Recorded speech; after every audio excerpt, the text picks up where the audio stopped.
aqui, né, alguns exemplos de micoses, algumas a gente viu, né, nas aulas, na aula que a gente tratou das micoses, e aqui os antifúngicos que são usados para cada um dessas micoses. Então a pitiríase versicolor, que é aquela micose que dá na pele, que a gente viu na aula sobre micose, ela tem todos esses antifúngicos aí, ó, uposulfito de sódio, sulfeto de selênio, tolciclato, cetaconazol, itraconazol, esses nomes, né? Esse conazol aí, ele vai ser bastante presente nos antifúngicos, tá?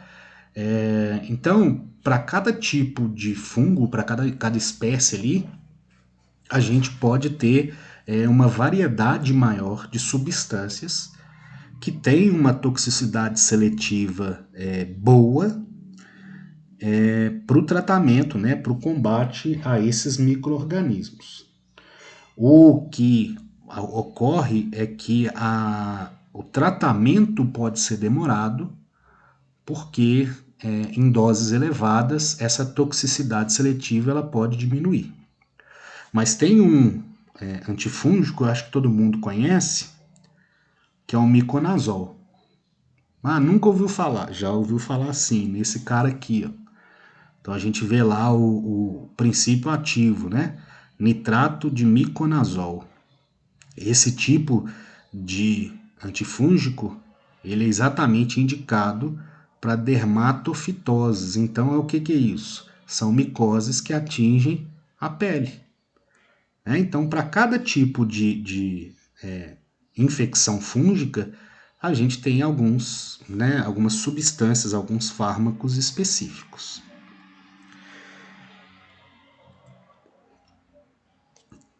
Então, só para frisar, né, para relembrar, um antifúngico ideal, ele vai possuir um grau elevado de seletividade, né? Então, ele vai ter maior afinidade à célula fúngica do que à célula do hospedeiro. Caso contrário, esse antifúngico ele causaria efeitos colaterais ou pode causar efeitos colaterais indesejáveis, tá? Os principais antifúngicos que a gente tem hoje disponíveis têm como alvo as estruturas que estão presentes só na célula fúngica, né? Para quê? Para aumentar a seletividade. Então, eles são seletivos. O que quer dizer isso? Eles vão atingir estruturas específicas do fungo. E isso vai acabar evitando, né, na maioria dos casos, uma intoxicação. Então, ele vai reduzir a toxicidade sistêmica que os medicamentos podem provocar. Os antifúngicos que vão atuar na membrana da célula vão atuar, como eu falei com vocês no slide anterior, no ergosterol, que é um esterol, um tipo de lipídio que está presente em fungos e nos tripanossomos, por exemplo, Trypanosoma cruzi lá, que causa a doença de Chagas. Então ele vai atuar diretamente nessas moléculas e vai impedir que a membrana seja formada. Sem membrana plasmática, a célula ela não se mantém. A célula ela vai passar por um processo de lise, de quebra, de rompimento. Célula rompida não tem função. Então, à medida que eu vou impedindo a produção da membrana plasmática ou desmontando a membrana plasmática do fungo, a infecção, com o tempo, ela deixa de existir. Tá beleza?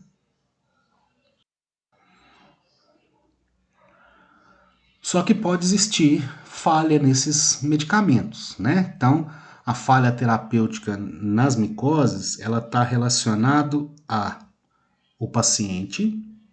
E aí, em relação ao paciente, a gente tem muitas variáveis, né? Então, por exemplo, o estado imunológico.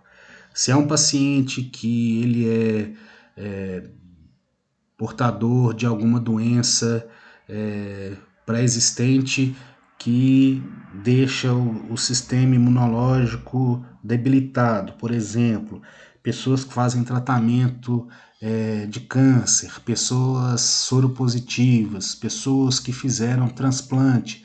Essas pessoas, elas têm o sistema imunológico suprimido. Então, né, as micoses, né, principalmente os fungos oportunistas, aproveitam essa janela imunológica aí e acabam parasitando. O local da infecção, né, infecções superficiais são bem mais fáceis de tratar do que infecções sistêmicas, que estão, né, em órgãos vitais, por exemplo, o pulmão. Ok? A presença de abscesso não drenado, então você pode ter um abscesso ali que tem uma colôniazinha de fungos e ele permanece ali, se não drenar, né, não tem como você atacar o micro-organismo. Formação de granuloma, presença de objeto estranho, é muito comum acontecer contaminação em ambiente hospitalar por causa de catéteres e próteses. Então, tudo isso pode influenciar nesses tratamentos contra os fungos. A falha terapêutica também pode estar relacionada ao próprio micro-organismo. Ele pode ser um micro-organismo que já seja resistente a esse antifúngico, né? Então, já é um micro-organismo que tem alguma alteração genética e que conferiu a ele essa resistência maior, ou a própria densidade, né? Se a quantidade de micro-organismos for muito grande, o tratamento ele vai ser mais demorado ou ele pode não ser efetivo num primeiro momento. E aí é preciso avaliar, né, para ver se faz uma associação medicamentosa ou se troca por outro medicamento, mas pode acontecer. E também relacionado ao próprio antifúngico, né? Então, a forma como o organismo vai absorver e metabolizar a substância química, as interações medicamentosas, às vezes o medicamento ele tem um efeito reduzido porque a pessoa toma outro medicamento e aí os princípios ativos eles acabam, né, tendo conflito ali nas vias metabólicas, uma dose menor do que seria necessário para eliminar aquele fungo. Então, a gente tem muitas variáveis que estão relacionadas a essa falha no tratamento das micoses. Por isso, em alguns casos, não só pela falha terapêutica, mas os tratamentos, né, das micoses eles são demorados.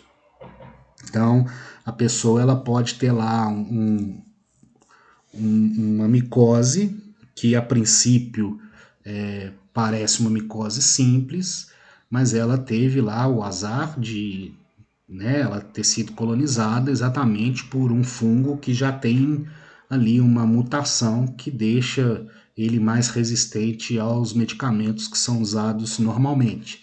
Então, né, aí a gente vai precisar de um tempo maior. Ou a pessoa ela tem um sistema imunológico que está, né, falho, tem alguma doença viral, alguma coisa aí associada, e aí a gente, né, acaba demorando mais tempo para o organismo reagir a essa patologia. Então, tudo isso tem que ser levado em conta durante o tratamento das micoses.